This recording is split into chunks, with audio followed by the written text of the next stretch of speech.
ষোড়শপুর নামক একটি গ্রামে এক বৃদ্ধা বাস করত। সেই বৃদ্ধা মা ষোড়শপুর গ্রামের রাজার বাড়িতে কাজ করত এবং সেই রাজার একটি কন্যা ছিল এবং ওই মা খুব অসহায় ছিল, তাকে দেখভাল করার জন্য কেউ ছিল না। সে রাজার বাড়িতে কাজ করত।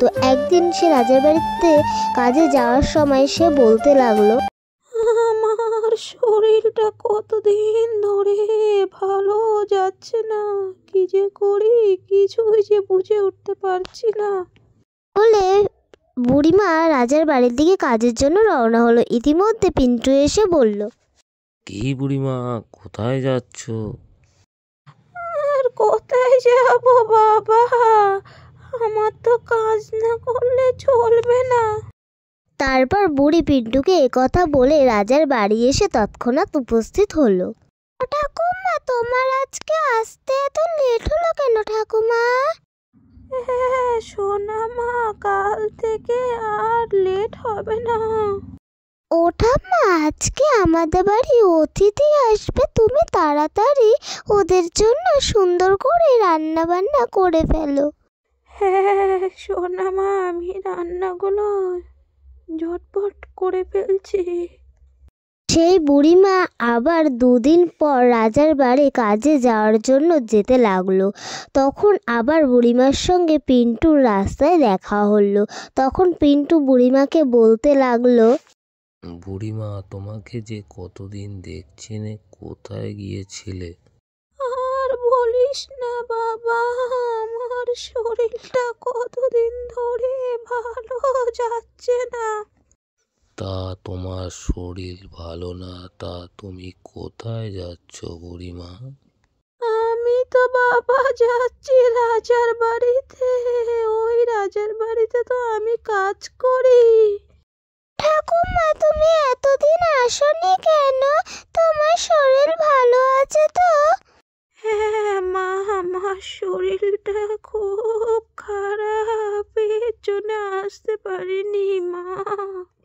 ও ঠাকুমা, তুমি কটা দিন বিশ্রাম নেও, তোমার শরীরটা তো ভালো না, তুমি এখন বাড়ি ফিরে যাও।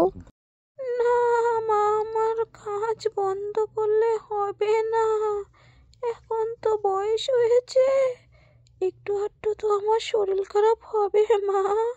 এই কথা বলেই বুড়িমা ধীরে ধীরে রাজার বাড়ি থেকে বাড়ি যাওয়ার উদ্দেশ্যে রওনা দিল। ও বুড়িমা, কিছুক্ষণ আগেই না তুমি রাজার বাড়ি গেলে, আবার তুমি এখনই চলে আসলে? আর বলিস না বাবা, আমার শরীরটা তো ভালো না, এর জন্য একটু তাড়াতাড়ি ফিরছি রে বাবা। তাই নাকি বুড়িমা? রে বাবা, আমি এখন কি করে চলবো সেটাই তো চিন্তা করছি রে বাবা। এই বলে বুড়িমা খুব কান্নাকাটি করতে লাগলো। বুড়িমা, তুমি কিছু চিন্তা করো না, সব ঠিক হয়ে যাবে। তার 2-1 সপ্তাহ পর রাজা বাড়ি ফিরে এলো বাণিজ্য করে। রাজা খুব ভালো মানুষ ছিলেন। আমাদের বাড়ি যে বুড়িমাটা ছিল, তাকে যে দেখতে পাচ্ছি না। বাবা বাবা, ওই ঠাম্মিটার তো শরীর ভালো না, তাই আমি বলেছি কদিন আসতে হবে না, তুমি বরং কদিন বিশ্রাম করো।